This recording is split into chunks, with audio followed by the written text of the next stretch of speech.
Financial management में आपका last एक टॉपिक है डिविडेंड थ्योरी। डिविडेंड सबसे पहले तो बात करते हैं डिविडेंड होता क्या है। कोई भी कंपनी जो अपना प्रॉफिट अर्न करती है और वो प्रॉफिट डिस्ट्रीब्यूट करेगी शेयर होल्डर को, उसी को डिविडेंड बोला जाता है। या फिर हम ऐसे बोल सकते हैं, कोई भी कंपनी ऑलवेज जो अर्न करती है अपने शेयर होल्डर के लिए अर्न ही करती है, क्योंकि उनको पैसा जो कमाना है, जो उनके शेयर होल्डर्स हैं, चाहे इक्विटी है, चाहे प्रेफरेंस है, चाहे डिवेंचर होल्डर्स हैं, उन्हीं के लिए पैसा कमाती है।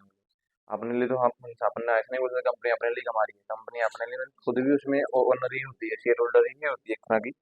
ऑलवेज जो कंपनी की जो डेली बेस में मीटिंग ऑब्लिगेशंस हैं, डेली लाइफ में उनको जो खर्चे करने हैं, उसके लिए भी उनको पैसा कमाना पड़ता है। तो कंपनी अपने शेयर होल्डर को जो भी एज ए रिटर्न या रेट ऑफ कैपिटल प्रोवाइड करती है, उसको डिविडेंड बोला जाता है। हाउ ए डिविडेंड वर्क, ये डिविडेंड कैसे वर्क करता है। Company generate profit and retain earning, company अपने प्रॉफिट को कमाती है। ऑलवेज कंपनी में ऐसा ही होता है, कंपनी जब भी अपने प्रॉफिट कमाएगी दो तरीके से काम करती है प्रॉफिट में, सेविंग करेगी, डिसबर्समेंट में करेगी। डिसबर्समेंट डिस्ट्रीब्यूट भी बोल सकते हैं या डिसबर्समेंट भी बोल सकते हैं। क्या काम करती है उसमें, सेविंग में क्या काम क्या करेगी,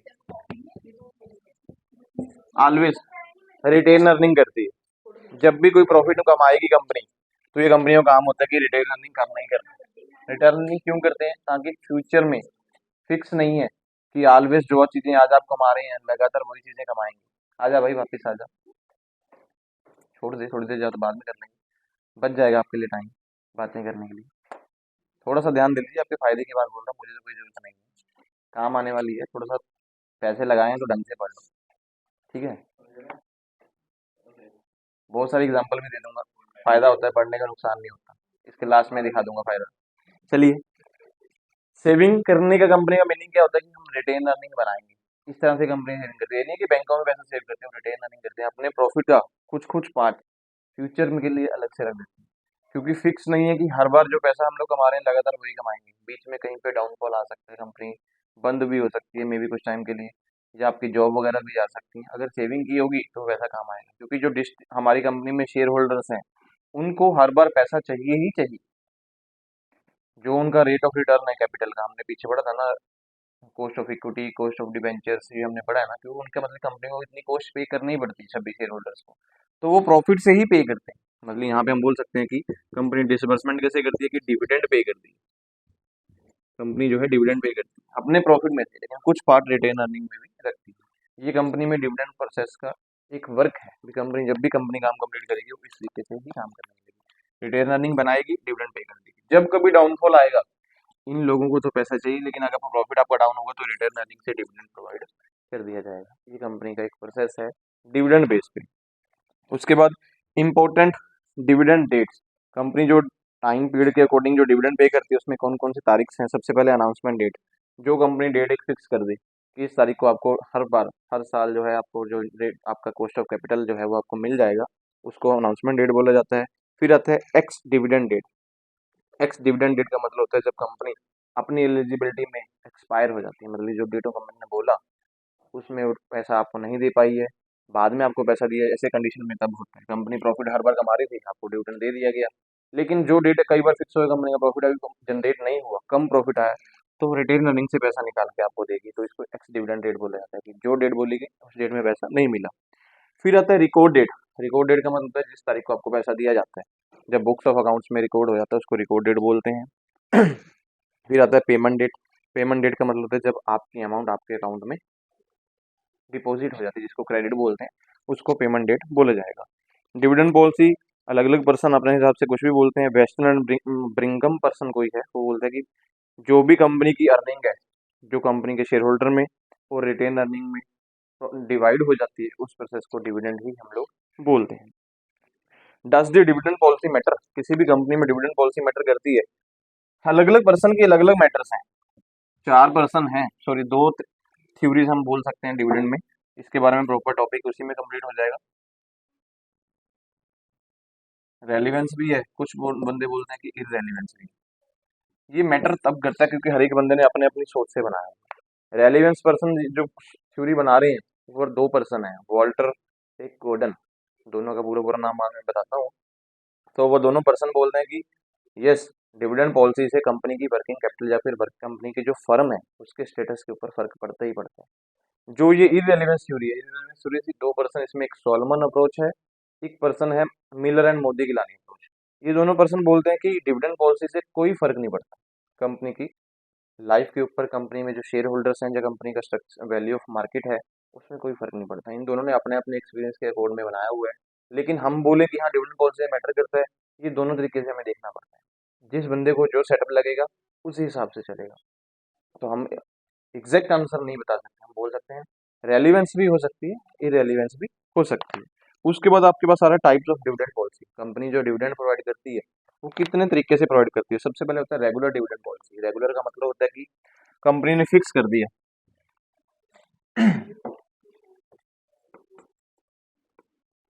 रेगुलर पॉलिसी, फिक्स रेट है, कंपनी बोले कि हर साल आपको 10% मिल रहा है, क्योंकि फिक्स है भाई, ये रेगुलर ही चलता चला जाएगा, हर साल आपको 10% मिलता चला जाएगा। फिर आता है हमारे पास stable dividend policy. Stable dividend क्या होती है, जिसको हम बोल सकते हैं कि as per their share, share के अकॉर्डिंग हम बोल सकते हैं। इन्होंने लिखा, आपके पास लिखा हुआ है कि constant dividend per share, constant पे आउट रेशियो, पर शेयर के अकॉर्डिंग भी आपको पैसा मिल सकता है, पे आउट रेशियो के अकॉर्डिंग। अगर कंपनी प्रॉफिट से देख रही है तो 10% मान लेंगे, अगर पर शेयर है तो पर शेयर के अकॉर्डिंग जो भी आपकी वैल्यू बन रही है अभी, आधा परसेंट, 1%, 2%, उसके अकॉर्डिंग भी आपको पर शेयर के ऊपर बेनिफिट मिल सकते हैं। उसके बाद हमारे पास आती है इरेगुलर, तीसरी। इरेगुलर क्या होता है, फिक्स नहीं होता। कंपनी अच्छा प्रॉफिट कमाएगी तो हो सकता है कि 10+ कुछ भी मिल सकता है, ये क्वेश्चन मार्क रहेगा। अगर अच्छा प्रॉफिट नहीं है तो हो सकता है कि माइनस में भी जा सकती है, डाउनफॉल में भी मिल सकता है। नहीं तो फिक्स तो कंपनी बोल के चलेगी कि 10 तो फिक्स ही है। अगर अच्छा प्रॉफिट कमाएंगे तो प्लस में भी देंगे, कितने परसेंट देंगे वो मैटर करता है हमारे प्रॉफिट के ऊपर। अगर प्रॉफिट नहीं है तो हम लोग जो आपका फिक्स रेट है वो तो आपको मिलने वाला ही। नो डिविडेंड पॉलिसी, कुछ कंपनियों में नो डिविडेंड भी होता है। नो डिविडेंड का मतलब होता है कि आपको कोई डिविडेंड नहीं मिलेगा, लेकिन आपके शेयर की वैल्यू बढ़ाते चले जाते हैं। कंपनी में आपको अलग से डिविडेंड नहीं देते, लेकिन आपका जो शेयर आज कंपनी में जिस वैल्यू में है, जैसे जैसे कंपनी की लाइफ आगे बढ़ेगी, क्योंकि आज आप कोई बिजनेस स्टार्ट करोगे, पहले साल में आपका बिजनेस ग्रोथ कर जाएगा, कभी नहीं हो सकता। पहले दिन से ही आपके पास कस्टमर आ जाएंगे, ये पॉसिबल नहीं हो सकता। कंपनी कुछ लगाओगे, छोटा सा बिजनेस लगाओगे तो मे बी हो सकता है कि 2 साल, 3 साल, 4 साल, 5 साल, 6 साल भी लग सकते हैं बिजनेस स्टार्ट होने में। तो कंपनी उस टाइम पे डिविडेंड पॉलिसी को नहीं लेके चलती भी, हम आपको डिविडेंड नहीं देंगे, लेकिन आपके शेयर की वैल्यू को बढ़ाते चले जाएंगे, मीन मार्केट प्राइस, आपकी गुडविल बढ़ती चली जाएगी। तो इसमें डिविडेंड पॉलिसी मैटर नहीं करती, मीन्स आपकी लाइफ में वो शेयर की वैल्यू आपकी बढ़ती चली जाएगी। फिर है फैक्टर डिटरमाइनिंग डिविडेंड पॉलिसी। कौन से फैक्टर जो है डिविडेंड पॉलिसी में चेक किए जाते हैं जब भी कंपनी कोई डिविडेंड पॉलिसी को आगे बढ़ाना चाहती है। अलग अलग फैक्टर इन्होंने बताए हैं। सबसे पहला फैक्टर बताया कि कंपनी पॉलिसी, कंपनी की पॉलिसी मैटर करेगी डिविडेंड कैसे पे करो। जो कंपनी डिसाइड करेगी उसी अकॉर्डिंग डिविडेंड पे किया जाएगा। कंपनी की पॉलिसी है कि हमें डिविडेंड नहीं पे करना तो नहीं डिविडेंड पे होगा। उसके बाद स्टेबिलिटी इन अर्निंग, अगर लगातार पैसे कमाओगे तभी डिविडेंड पे कर पाओगे, लगातार पैसे नहीं कमा रहे हैं तो डिविडेंड देने में मुश्किल हो जाएगी। Liquidity of the company, company कितनी जल्दी अपने पैसे, सॉरी अपने जो भी इनके पास एसेट्स हैं उनको कैश में कन्वर्ट करती है, तब भी डिविडेंड पे होगा। अगर आपका पैसा जनरेट हो ही नहीं रहा, लगातार आउटफ्लो हुआ, इनफ्लो है ही नहीं, तो आप उसमें भी फेल हो जाएंगे। पास्ट डिविडेंड रेट्स, कंपनी के पुराने डिविडेंड के रेट्स क्या थे, कंपनी किस हिसाब से डिविडेंड दे रही थी, फ्यूचर में वैसे देना पड़ेगा। बढ़ा के दे सकते हैं लेकिन पुराने से कम नहीं कर सकते कंपनी, क्योंकि कंपनी का स्टेटस डाउन होता है, फिर उस टाइम पे लोग आपकी कंपनी में इन्वेस्टमेंट नहीं करेंगे। प्रोजेक्ट अंडर कंसिडरेशन, आपके माइंड में कौन सा प्रोजेक्ट चल रहा है, अगर उसकी प्रॉपर कंसिडरेशन हुई है, सब लोगों की सहमति हुई है, तब तो डिविडेंड प्रॉपर आप पे कर पाओगे। सहमति यानी लोगों से पैसा लगवा लिया और बाद में पैसा वापस मांगेंगे तो वहां पर प्रॉब्लम्स आ सकती हैं। मार्केट एक्सपेक्टेशन, ये हमेशा मैटर करता है, जो भी कस्टमर्स होंगे उनकी डिमांड क्या है। अगर डिमांड के अकॉर्डिंग चलोगे तो बिजनेस अच्छा चलने वाला है, डिविडेंड ऑटो मोड पे जनरेट हो जाएगा, क्योंकि जब प्रॉफिट जनरेट होगा तो डिविडेंड भी आप पे कर लोगे। टैक्सेशन, मार्केट में टैक्स सिस्टम क्या है, अगर आपके ऊपर कहीं बर्डन तो नहीं बन रहा, अर्निंग कम है, टैक्स आपको पे करने का तो कुछ बचता ही नहीं है, तो डिविडेंड पॉलिसी वहां पर भी इफेक्ट हो जाती है। लीगल सेक्शंस, कोई ऐसा काम तो नहीं कर रहे जिसमें गवर्नमेंट की सेक्शन बहुत ज्यादा है। अगर गवर्नमेंट आपको सपोर्ट ही नहीं कर रही है, आपका बिजनेस चल रहा है, तो कभी ना कभी तो बंद होना ही होना है। फिर है इंडिपेंडेंट अपॉर्चुनिटीज, आपके पास ऐसी कौन सी अपॉर्चुनिटीज हैं जिसमें आपको डिपेंडेंस होने की जरूरत नहीं है, मीन्स आप अपने बिजनेस को बहुत जल्दी से ग्रोथ करा सकते हो। बहुत लोग होते हैं किसी चीज के ऊपर डिपेंड ही रह जाते हैं, वो बंदा काम करेगा तब काम कंप्लीट होगा, ऐसी अपॉर्चुनिटीज आपके पास हैं कि जैसे बोले कि वर्किंग आपके पास कैपिटल है, जो लोगों ने इन्वेस्टमेंट की हुई है, कि आप लोगों के ऊपर डिपेंड तो नहीं है, ये लोग पैसा और लगाएंगे तब बिजनेस चलेगा। इंडिपेंडेंसी भी होनी चाहिए कि आपके पास अलग अलग सोर्स भी होने चाहिए जहाँ से पैसा जनरेट हो सकता है। उसके बाद नेचर ऑफ द बिजनेस, आप किस प्रकार का बिजनेस कर रहे हो। अगर तो लोगों के फेवर वाला बिजनेस है तो आप अच्छी इनकम जनरेट करवाएंगे, फेवर वाला नहीं है मे बी लॉस भी हो सकते हैं। फिर आता है कॉस्ट ऑफ कैपिटल, आपका कैपिटल स्ट्रक्चर कैसा है। अगर आपके ऊपर बर्डन है बहुत ज़्यादा कॉस्ट का, तो आप लोग बिजनेस में प्रॉफिट जितना कमाएंगे वो उसमें ज़्यादा जाएगा। अगर आपकी मतलब ऐसे भी बोल सकते हैं, इसमें प्रोसेस ऐसे ही देख सकते हैं कि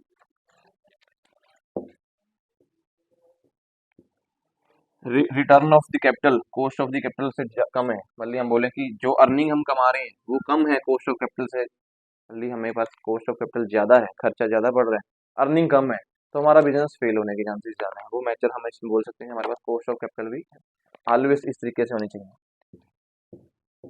कॉस्ट ऑफ कैपिटल कम होनी चाहिए, रिटर्न जो है हमारे पास वो ज़्यादा होना चाहिए, तब हम चल सकते हैं, या फिर इस फेवर में भी काम कर सकते हैं कि rate of return is equal to cost of capital होगा, तो हम काम कर सकते हैं कि नो डिविडेंड पॉलिसी में भी काम कर सकते हैं। अगर ऐसी कंडीशंस आएंगी तो ऐसी कंपनीज डाउनफॉल में होती हैं, ऐसी कंपनियों में सेविंग होती ही नहीं, ऑलवेज शेयर होल्डर को ही पैसा जाता है सीधा।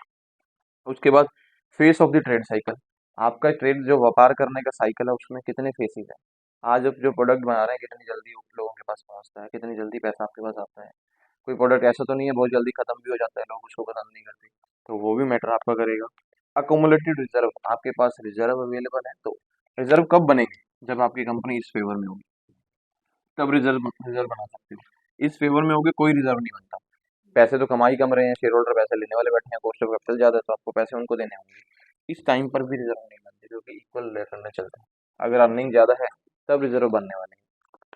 उसके बाद कोज ग्रोथ नीड्स, कंपनी की ग्रोथ के लीड क्या को नहीं है, कंपनी बोल सकते हैं कंपनी ग्रोथ की नीड्स क्या है, कंपनी किस तरीके से ग्रोथ कर सकती है, वो भी मैटर करती है। ग्रोथ तब करेगी नए प्रोजेक्ट इन्वेस्टमेंट करेगी तो हो सकती है। प्रोजेक्ट इन्वेस्टमेंट कब होगी, जब आपके पास कैपिटल सपोर्ट अच्छी है, मार्केट में अदर फंड आपके पास अवेलेबल है। बोनस इशू, कंपनी क्या बोनस इशू कर सकती है या नहीं कर सकती। बोनस इशू का मतलब होता है कि कंपनी कई बार डिविडेंड की जगह बोनस इशू कर देती है, मतलब जो बंदे के शेयर होते हैं उनको फ्री में शेयर इशू कर देती है कि आपको डिविडेंड नहीं पे कर रहे, आपके नाम पे शेयर नहीं चढ़ा दी, ये शेयर आपके नाम पे होगा, उसको बोनस इशू बोलते हैं, उसके लिए कंपनी में आपको पैसा देना नहीं पड़ता है। तो ये भी कुछ फैक्टर्स हैं कंपनी में डिविडेंड पॉलिसी को अफेक्ट करते हैं। डिविडेंड पॉलिसी करने के पीछे ऑब्जेक्टिव क्या है, कंपनी क्यों डिविडेंड पॉलिसी देखती है। सबसे पहले increase the wealth of the share holder, क्योंकि कंपनी में जिन लोगों ने पैसा लगाया हुआ है, अगर आपका उनका पैसा बढ़ेगा नहीं तो कंपनी में कोई भी बंदा पैसा इन्वेस्टमेंट करेगा ही नहीं। जिन लोगों ने पैसा लगाया है, अगर उनको हर साल इनकम जनरेट हो रही है, उनकी शेयर की वैल्यू बढ़ रही है, तो वो पैसा लगा के रखेंगे। तो कंपनी का एक उद्देश्य होता है कि इनके लिए पैसा हमें कमाना ही पड़ेगा। स्टेबल रेट ऑफ डिविडेंड, कभी भी कंपनी में डिविडेंड के रेट डाउन ना हो, कंपनी इतना प्रॉफिट तो कमाती चली जाए कि उन लोगों को पैसा दे सके। डिग्री ऑफ कंट्रोल, हमारी कंपनी के रिटेल अर्निंग के ऊपर हमारा प्रॉपर कंट्रोल हो, हम लोग जो प्रॉफिट कमा रहे हैं कहाँ कहाँ पे इन्वेस्टमेंट कर सकते हैं, इसके ऊपर भी कंपनी ऑलवेज काम करती है। फ्यूचर प्रोस्पेक्ट, फ्यूचर के लिए अगर देखना है तो हमें डिविडेंड पॉलिसी हमेशा मैटर करनी पड़ेगी। जिन लोगों ने पैसा लगाया अगर उनको इनकम जनरेट करके दोगे तो पैसा कभी वापस नहीं लेंगे, और कंपनी फर्दर प्रोजेक्ट को भी एक्सेप्ट कर सकती है। अगर उनको पैसे टाइम पर मिल ही नहीं रहे तो अपने पैसे लेके कोई भी बंदा बाहर निकल जाएगा, तो कंपनी के प्रोजेक्ट फ्यूचर में भी फेल हो सकते हैं। उसके बाद आपके पास आता है कंपनी के forms of the dividend. Company dividend जो है कितने प्रकार से देती है। सबसे पहले तो आपके पास आ रहा है कैश डिविडेंड। कैश डिविडेंड का मतलब है कंपनी जो है ऑलवेज जब भी आपका पैसा कमाएगी, जो भी प्रॉफिट कमाएगी उसमें से कैश में आपको डिविडेंड पे कर देगी, मतलब जो आपके इंटरेस्ट फॉर्म में या फिर डिविडेंड फॉर्म में जो पैसे बनते हैं वो आपको दे दिए जाएंगे। उसके बाद आता है स्टॉक डिविडेंड, कंपनी आपके नाम पे स्टॉक इशू कर देगी, आपको कैश में पैसे नहीं दे रही है, आपके शेयर होल्डर अकाउंट में स्टॉक के एक अकाउंट ऑप्शन बना देगी, इतना इतना स्टॉक आपके नाम पे इशू कर दिया गया है। कल को प्रॉब्लम आएगी तो आपका पैसा सेव है कि आपको स्टॉक बेच के पैसा मिल जाएगा, तो मतलब आपके फेवर में स्टॉक इशू कर सकती है, इसको स्टॉक डिविडेंड बोलते हैं। फिर आती है प्रॉपर्टी डिविडेंड, कई बार कंपनी अपनी फिक्स एसेट आपके नाम पे आपके फेवर में रखती चली जाएगी, तो इसको प्रॉपर्टी डिविडेंड बोलते हैं। सिर्फ आपको एक सिक्योरिटी देने के लिए, कोई बंदा ऐसा ना बोले कि मुझे कोई सिक्योरिटी नहीं मिली है। एक आते हैं स्क्रिप्ट डिविडेंड। स्क्रिप्ट डिविडेंड क्या होते हैं, smaller to the stock dividend, जैसे स्टॉक डिविडेंड होते हैं वैसे ही कंपनी मीन्स अपने स्टॉक को छोटे छोटे पार्ट्स में कन्वर्ट करके आपके नाम पे इशू करती चली जाएगी। लिक्विडेटिंग डिविडेंड, लिक्विडेटिंग डिविडेंड का मतलब होता है कंपनी ऑलवेज जल्दी जल्दी अपनी एसेट्स को लिक्विडेट करती चली जाएगी, पैसा का खत्म कर बनाकर आपको देते चले जाएंगे। उसके बाद impact on the dividend on share prices, share prices के ऊपर डिविडेंड का इम्पैक्ट पड़ता नहीं पड़ता।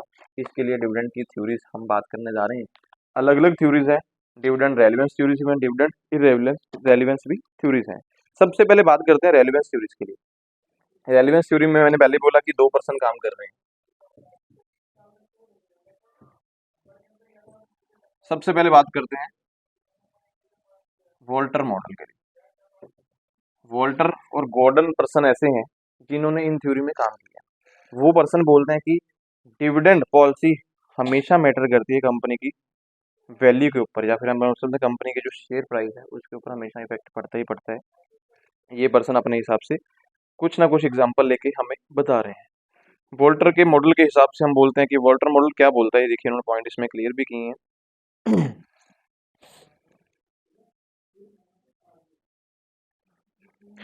वोल्टर पर्सन जो है, इसका पूरा नाम लिख सकते हैं आप लोग, theory introduce by professor James E Walter. तो प्रोफेसर जेम्स ई वोल्टर है, इसने इस थ्योरी को दिखाया है। ये पर्सन ऑलवेज बोलता है कि dividend policy almost affect the value of the firm. Value of the firm का मतलब है कि आपकी कंपनी के शेयर की प्राइस हमेशा इफेक्ट होती है। अगर आपकी पॉलिसी में डिविडेंड पॉलिसी जिस हिसाब से होगी तो इफेक्ट होगी, डिविडेंड पॉलिसी नहीं है तो मे बी आपकी वैल्यू का डाउन भी हो सकती है। ये मॉडल जो है रिलेशनशिप दिखाता है कंपनी के कुछ इंपॉर्टेंट फैक्टर्स हैं। इंपॉर्टेंट फैक्टर्स क्या हैं, इनके फैक्टर में दिखाएगा कंपनी के important factors. Rate of return denote by R, बोली जो आर से डिनोट होगा, ये इंपॉर्टेंट फैक्टर है इस पॉलिसी में, हमेशा मैटर करता है। अगर कंपनी के रेट ऑफ रिटर्न है तो काम चल सकता है। दूसरा कॉस्ट ऑफ कैपिटल, जिसको हम लोग डिनोट करते हैं, ये कंपनी के मेन इंपॉर्टेंट फैक्टर हैं। कहता है अगर आपकी कंपनी किसी भी डिविडेंड पॉलिसी को समझने जा रहे हो तो इन दो पॉइंट्स को आप हमेशा मैटर करके चलोगे। ये मैटर हमेशा देखेंगे कंपनी कैसे कहता रिटर्न अर्निंग को कमा सकती है। सब इन्होंने इस प्रोसेस को 3 पॉइंट में कंप्लीट किया है। पहला पॉइंट उसने दिखाया कि कंपनी का return of capital cost of capital से ज्यादा है तो कंपनी कहता ऑलवेज पॉजिटिव चलेगी। ये पर्सन इस हिसाब से बोलते हैं। अगर कंपनी रिटर्न ज्यादा कर रही है, मीन्स कंपनी प्रॉफिट ज्यादा कमा रही है, तो कंपनी कॉस्ट ऑफ कैपिटल कम है। ऐसी कंपनीज क्या होती हैं, प्रोग्रेसिव कंपनी होती है। ये कंपनी क्या करती हैं, डिविडेंड भी पे करती हैं प्लस रिटेन अर्निंग भी जनरेट करती हैं। ये कंपनीज ऑलवेज लाइफ में आगे बढ़ती हैं, इनकी मार्केट प्राइस कभी भी डाउन नहीं होती, इनको प्रोग्रेसिव कंपनीज बोला जाता है। अगर आपकी कंपनी में ये प्रोसेस है। दूसरा प्रोसेस हो क्या बोलते हैं, अगर आपकी कंपनी में रिटर्न ऑन कैपिटल कम है, कॉस्ट ऑफ कैपिटल से कम है, मतलब कॉस्ट ऑफ कैपिटल आपकी ज्यादा पड़ रही है, मीन्स आपके ऊपर बर्डन है, कंपनी में बहुत सारे शेयर होल्डर्स हैं, ऐसी कंपनी को डिक्लाइनिंग कंपनी बोला जाता है। डिक्लाइनिंग कंपनी क्या होती है, मीन्स लगातार डाउन में होती है। ऐसी कंपनी में no retain earning, total earning क्या होती है इन डिविडेंड डिस्ट्रीब्यूट, मतलब ऐसी कंपनी कोई अर्निंग नहीं कर पाती, मतलब रिटेन फ्यूचर कैसे देखना है उसके बारे में काम नहीं कर पाती। तो कंपनी में मैटर करता है, कंपनी अगर कहता है अर्निंग ज्यादा कमाएगी, रिटेन अर्निंग बना लेगी, फ्यूचर में जब भी डाउनफॉल आएगा तो डिविडेंड पे कर देगी। लेकिन ये लगातार रिटेन अर्निंग बना ही नहीं पाते, जितना पैसा कमाते हैं डिस्ट्रीब्यूट हो जाता है शेयर होल्डर। तीसरी कंडीशन में ये पर्सन ऐसे बोलते हैं कि अगर आपकी rate of return equal to the cost of capital, तो हम बोल सकते हैं कि कांस्टेंट कंपनी होती है, इन कंपनी को कोई फर्क नहीं पड़ता, ये लगातार मार्केट में वैसे ही बढ़ती चली जाती हैं, ये इंडिपेंडेंट होती हैं अपनी अर्निंग के ऊपर, डिस्ट्रीब्यूट कर भी सकती हैं और नो भी कर सकते हैं। जब इनको लगे कि हाँ हमें लगता है कि शेयर होल्डर को डिस्ट्रीब्यूट करना है, ऐसा नहीं कि उनको पैसा नहीं देते, उनकी शेयर की वैल्यू को बढ़ाते हैं वो लोग, मार्केट में गुडविल को इंक्रीज करते चले जाएंगे, जितने कस्टमर बढ़ते चले जाएंगे प्रॉफिट अपने आप ही बनता चला जाएगा, वो अपने आप इस कंडीशन में पहुंच जाएंगे। लेकिन अगर कंपनी इस लेवल में आती है तो कहता डिविडेंड पॉलिसी हमेशा इफेक्ट होगी।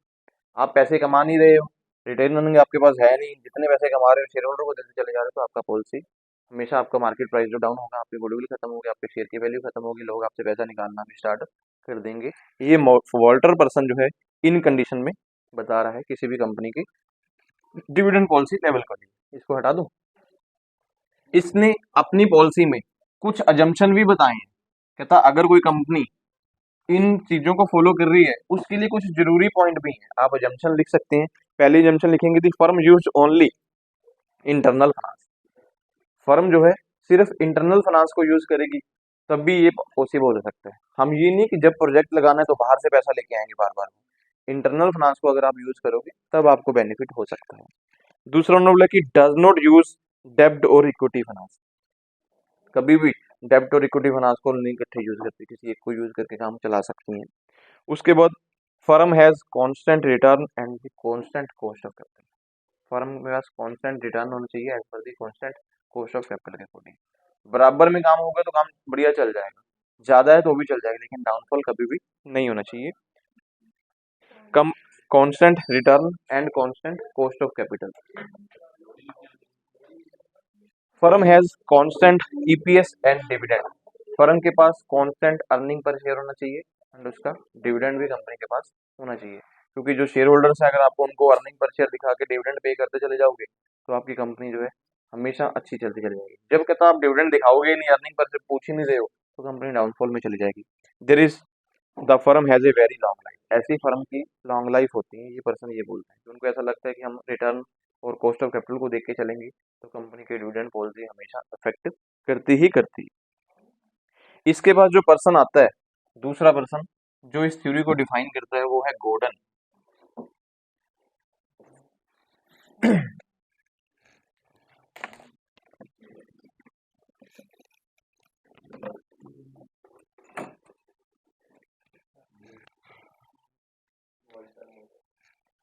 दूसरा पर्सन हम बोल रहे हैं कि गॉर्डन।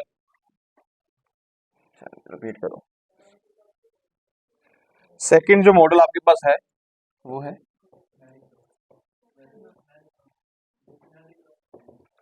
गॉर्डन। इसका पूरा जो पर्सन, ये थ्योरी जिस पर्सन ने बनाई है उसका नाम है मायरन गॉर्डन। ये पर्सन है जिसने ये थ्योरी बनाई है। ये पर्सन भी ये भी बोलता है, एक पॉपुलर मॉडल है, ये पर्सन भी यही बोलता है कि ऑलवेज डिविडेंड पॉलिसी किसी भी कंपनी की वैल्यू के ऊपर इफेक्ट डालती ही डालती है। ये बोलता है कि कोई भी कंपनी अगर डिविडेंड पॉलिसी को स्टॉक प्राइस के अकॉर्डिंग यूज करना चले तो हमेशा इफेक्ट डलेगा ही डलेगा। इसने क्या बोला है कि the bid in hand theory बताई इसने। बिड इन हैंड थ्योरी के बारे में डिफाइन भी इसने किया है। Investors prefer stock dividend to potential capital gains due the uncertainty of the capital gains. Bid theory के बारे में इस पर्सन ने क्या बनाया, मतलब कि ऐसे बोल सकते हैं बिड इन हैंड थ्योरी को डिफाइन की है। ये थ्योरी क्या बोलती है, कोई भी कंपनी कहता अपने capital gain sorry capital gains में अगर जब भी अनसर्टेनिटी आई होगी तो कैपिटल गेन को यूज कर लेगी, तो हमेशा काम चल जाएगा।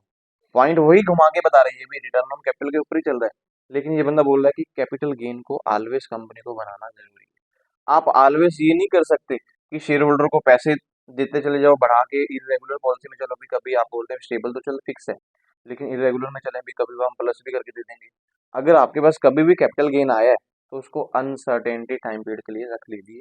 ये पॉलिसी ये बताती है, ये बिडिंग एंड थ्योरी है कि अगर आपके पास अनसर्टेनिटी टाइम पीरियड के लिए पैसा नहीं है तो आप फ्यूचर में डाउन होंगे ही होंगे। जो लोग आपके पास पैसा लगा के बैठे हुए हैं, क्योंकि उनकी एक्सपेक्टेशन बढ़ती चली जाएंगी।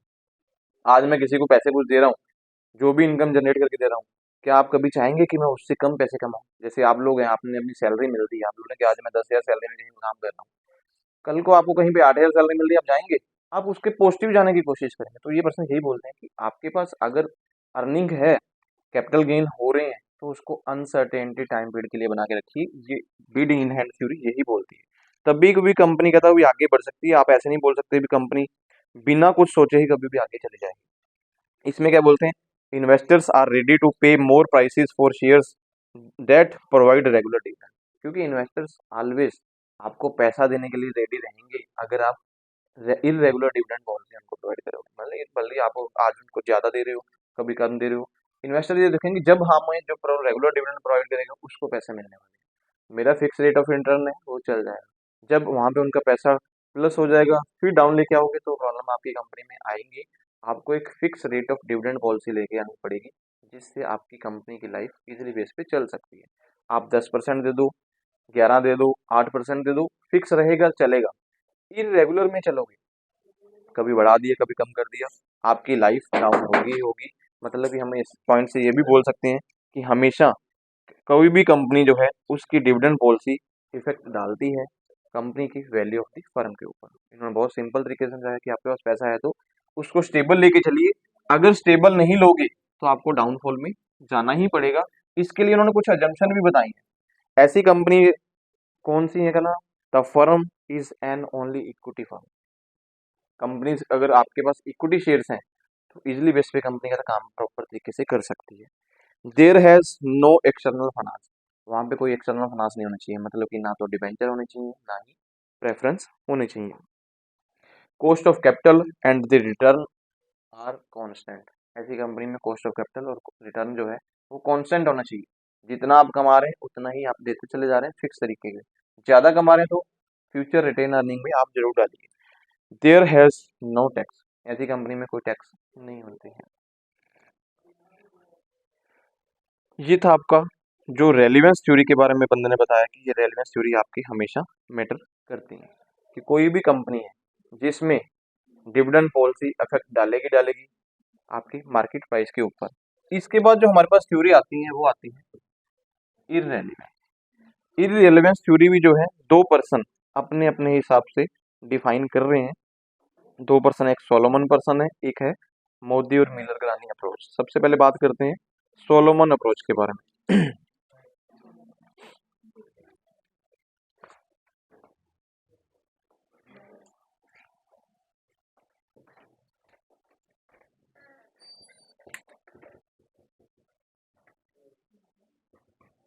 प्रोफेसर सॉरी सोलोमन अप्रोच क्या बोलती है, इस अप्रोच को जो लेके आया पर्सन इजरा सोलोमन, जो इस प्रोसेस को लेके आया है उसका नाम है इजरा सोलोमन। इस पर्सन ने ये थ्योरी बनाई है। ये पर्सन क्या बोलता है, dividend policy of A firm is a residual value and dividend is a passive residual. मैं एग्जांपल बोलता हूँ कि डिविडेंड पॉलिसी कभी भी आपकी कंपनी के ऊपर कहता है इफेक्ट नहीं डालती। ये क्या बोलता है, कंपनी की dividend policy is a residual decision, और कंपनी का जो डिविडेंड है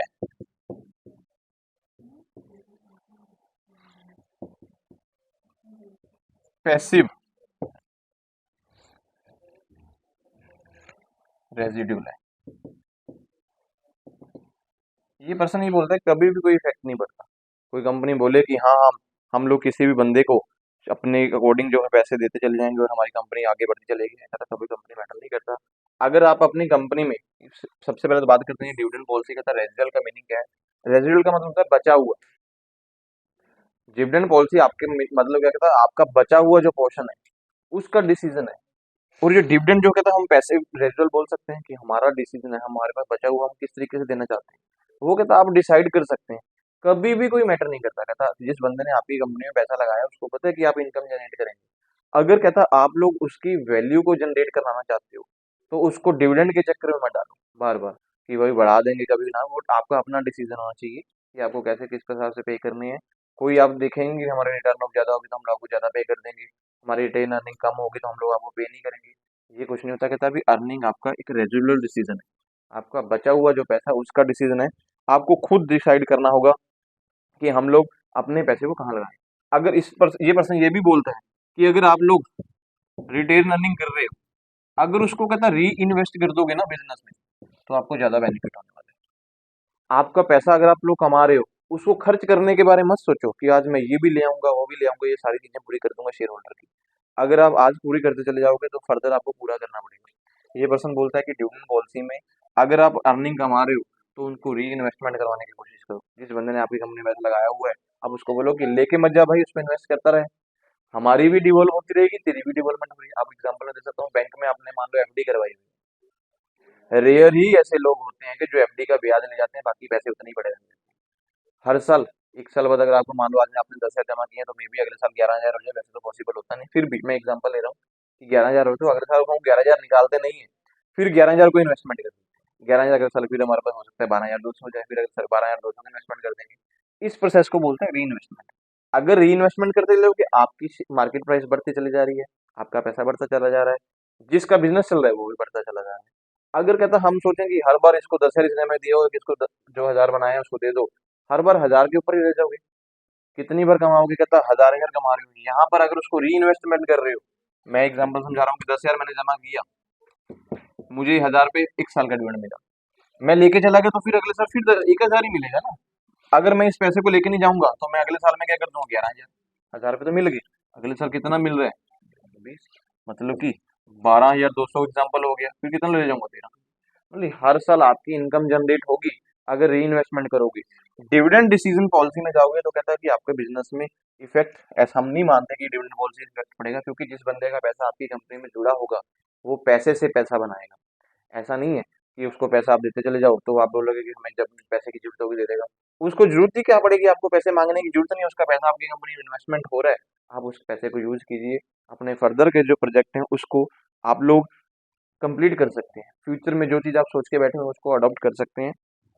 हायर रिटेल ऑफ अर्निंग आप कंपनी में जनरेट कर सकते हैं, ये हायर रेट ऑफ रिटर्निंग है। जैसे जैसे री इन्वेस्टमेंट होगी, ये प्रोसेस ये बोलते हैं कि अपनी अर्निंग को री इन्वेस्टमेंट में कन्वर्ट कीजिए और लोगों को इस चीज़ के बारे में सिखाइए, तो आपकी कंपनी के ऊपर कभी भी कोई इफेक्ट नहीं पड़ेगा। बिजनेस तभी ग्रो करते हैं अगर आप उस चीज़ को आगे लेके जाओगे। मैं एग्जाम्पल में, आप लोग हर बार बैंक में पैसा लगा रहे हो, अगर ब्याज लेते चले जाओगे वो आपके माइंड में एक चीज़ बैठ जाएगी कि मेरे ये खर्चे पूरे हो रहे हैं। अगर वो चीज़ नहीं लोगे, आप अपने एक्सटर्नल सोर्सेज काम कर ही रहे हैं आपके, जिसके ऊपर उसी पैसे को री इन्वेस्टमेंट करते चले जाओगे तो वो पैसा बढ़ता चला जाएगा। मीन्स हो सकता है कि आने वाले किसी ऐसे टाइम में वो डबल फिगर में भी चला जाए, आप उसका बेनिफिट हमेशा होगा। इससे कहता भी जो भी इन्वेस्टर्स होंगे उनकी डिजायर ये हो जाएगी कि हमें हायर रिटर्न ऑन कैपिटल चाहिए, तो वो आपके फेवर में ऑलवेज काम करेंगे। और फिर डिविडेंड पॉलिसी इनके हिसाब से कोई इफेक्ट नहीं डालती आपकी कंपनी में। कहता डिविडेंड आपका बचा हुआ पार्ट है आपकी कंपनी में, उसको किस तरीके से यूज करना है आप डिसाइड करेंगे, मतलब आप उसको बार बार डिविडेंड पॉलिसी के चक्कर में मत उलझाइए। दूसरा जो पर्सन इसमें आता है, ये पॉइंट क्लियर हो गया। दूसरा जो इस पर्सन इरेगुलर में आता है वो आता है एमएम अप्रोच।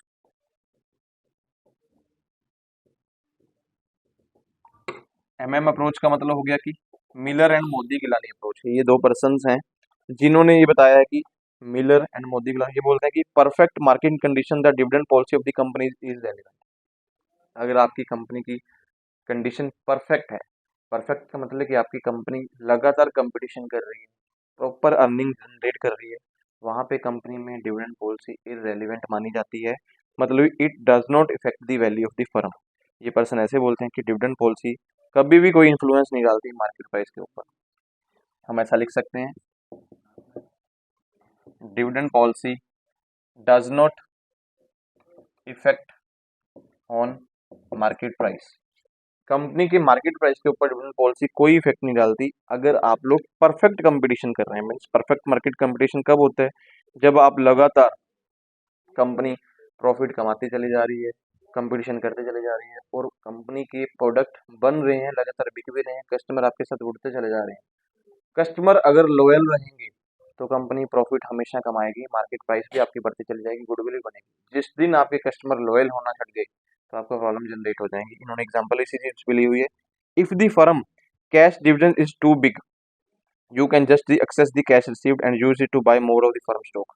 अगर कंपनी के पास कहता कैश डिविडेंड बहुत बड़ा हो रहा है, मीन्स कंपनी प्रॉफिट ज्यादा कमा रही है, कहता आप उस एक्सेस कैश को फर्म के स्टॉक में इन्वेस्टमेंट कर दोगे तो आपको बेनिफिट ज्यादा होगा। अगर कंपनी का कहता कैश डिविडेंड बहुत स्मॉल है तो आप लिटिल बिट स्टॉक कंपनी का खरीद सकते हो, लेकिन कैश फ्लो आपका जो वांट चाहते हो, जो चीज चाहते हो वो चीज नहीं हो सकती। ज्यादा पैसे कमा रहे हो तो कंपनी के स्टॉक में इन्वेस्टमेंट कर दो या फिर कंपनी का स्टॉक खरीद लो, उसका आपको बेनिफिट ज्यादा होगा कि आप लोग नया कुछ बनाओगे फिर लोगों को दोगे, जिससे आपका कंपटीशन बनता चला जाएगा। अगर आप लोग कहता अर्निंग ही कम कर रहे हो, आप बोलोगे कि हम सारा चीजें बांट देंगे डिविडेंड बेस पे, तो आपके लोग आपके साथ जुड़े रहेंगे। कल को कोई और पर्सन आ गया उनको ज्यादा देने वाला तो फिर वो लोग उधर चले जाएंगे। अगर आप उनको ज्यादा पैसे बना के दोगे, मार्केट प्राइस का मतलब होता है कि शेयर प्राइस होती है। शेयर प्राइस कब बनती है, जब आपकी गुडविल बनने वाली है, तो वो तब बनेगी जब आप लोग कहता अगर पैसे ज्यादा आपके पास हैं तो उसको मार्केट में लगाओ, स्टॉक खरीदो, स्टॉक खरीद के सामान बनाओ, दोबारा से री इन्वेस्टमेंट करवाओ। घुमा के पॉइंट ऐसा बोल सकते हैं कि ये भी री इन्वेस्टमेंट के बारे में ही बोल रहे हैं, ये नहीं कि एक्सेस पैसे को ले जाओ कहीं पे यूज कर लो।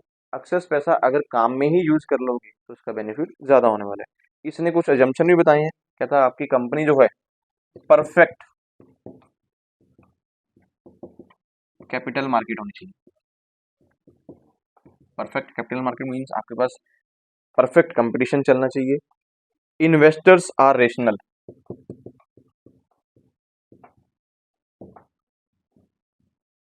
इन्वेस्टर जो है रेशनल होने चाहिए, मतलब एक रेशियो के अकॉर्डिंग होने चाहिए। ऐसा नहीं है कि बढ़ाते चले जाएं। कुछ आज मेरे पास पैसे कमी पड़ रही है, मैं किसी और से बुला लूं, उनको भी शेयर होल्डर बना दूं, कल पैसे कम पड़े फिर शेयर होल्डर बना लूं। अगर इन्हीं के पैसे को आप डबल करते चले जाओगे तो ये कभी भी आपके पास जाएंगे नहीं। इनका पैसा आपके पास रहेगा, आप इनके पैसे इनकम को जनरेट कर रहे हो, आप इनके पैसे को बढ़ा रहे हो, तो कोई फर्क नहीं पड़ेगा। लेकिन आप बोलोगे कि हम विदाउट कोई रेशियो चलेंगे, विदाउट कोई लिमिट चलेंगे, कि पैसे की जरूरत पड़ी नई शेयर होल्डर डिवेंचर बना लो, नए पैसे की जरूरत पड़ी फिर प्रेफरेंस को ले आओ, तो आपके ऊपर बर्डन हो जाएगा। कॉस्ट ऑफ कैपिटल आपकी ऑटो मोड पे ही बढ़ जाएगी, क्योंकि हर बार जितने डिवेंचर होल्डर्स या फिर प्रेफरेंस होल्डर्स या इक्विटी शेयर होल्डर होंगे वो आपको पैसा मांगेंगे। अगर यही रेशियो में चलते रहेंगे, इन्हीं के पैसे को री इन्वेस्टमेंट करोगे तो बेनिफिट हो सकते हैं। देर आर नो टैक्स, ये भी बोलते हैं कि ऐसी संस्थान में नो टैक्स, कोई टैक्स नहीं होता। अगर एक ही टाइप के शेयर होल्डर आपके पास चल रहे हैं, वो इनकम कमा रहे हैं, उनका कोई मतलब ही नहीं होता, हमको उनको बेनिफिट मिलता है। Firm has the fix investment policy, हम ऐसा ही बोल सकते हैं, फिक्स्ड इन्वेस्टमेंट पॉलिसी। आपकी फिक्स इन्वेस्टमेंट पॉलिसी हो सकती है, क्योंकि आपको पता होगा ना कि हम यहाँ पे पैसा लगा रहे हैं, इससे पैसा जनरेट कर रहे हैं। जैसे हम बोलते हैं कि बैंकों में सेविंग भी कर सकते हैं, आरडी अकाउंट भी खुलवा सकते हैं, सुकन्या स्कीम भी कर सकते हैं, जनलक्ष्मी भी कर सकते हैं, धनलक्ष्मी भी कर सकते हैं, मतलब कि उसमें एफडी भी कर सकते हैं, बॉन्ड भी खरीद सकते हैं, सिप में भी मार्केट में पैसा लगा सकते हैं। लेकिन फिक्स कहाँ पे हो रहा है? बेनिफिट फिक्स इन्वेस्टमेंट में ही होता है, कि पता है कि ये पैसा इतना बनेगा ही बनेगा, डाउन नहीं होगा। मान लो मार्केट में म्यूचुअल फंड में लगा दिया, डाउनफॉल आ गया तो पैसा डूब भी सकता है।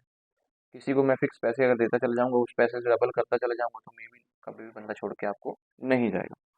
उसके बाद नो रिस्क नो अनसर्टेनिटी, ऐसी कंपनियों में नो रिस्क होता है और नो अनसर्टेनिटी। मार्केट में डाउनफॉल आए, मार्केट बंद हो, कंपनी बंद हो, आपको कोई रिस्क नहीं होता, आपको उस चीज का पैसा मिलना ही मिलना है, 100% मिलने वाला है। क्योंकि कंपनी में लॉस आएगा, आपका जो फिक्स इन्वेस्टमेंट है उससे आपके पास पैसा बना हुआ है। कंपनी में आपकी कभी बाई द भी कंडीशन आ जाए, कुछ टाइम के लिए बिजनेस बंद करना पड़ जाए, आपके पास वो रिटेन अर्निंग होंगी जो आपने इन्वेस्टमेंट की हुई है। कभी भी उनको यूज कर लो, आप उन लोगों को पैसा दे सकते हो, कभी भी आपको छोड़ के नहीं जाएंगे। लेकिन लगातार किसी बंदे को पैसे देते चले जाओगे, आपके पास कोई रिटेन अर्निंग होगी नहीं, तो वहां पे आपको लॉस होने के चांसेस ज्यादा होंगे। ये डिफरेंट डिफरेंट पर्सन है जिन्होंने अपने अपने हिसाब से थ्योरी को डिफाइन की है। हम इसी हिसाब से बोल सकते हैं कंपनी में डिविडेंड जो है हमेशा मैटर डालता ही डालता है। हो सकता है कि इफेक्ट हो भी हो सकता है इफेक्ट ना हो, हम लोग अलग अलग तरीके से देख सकते हैं। ये हुआ आपका टॉपिक खत्म, डिविडेंड थ्योरी वाला। कोई पॉइंट ऐसा हो पूछना तो देखिए।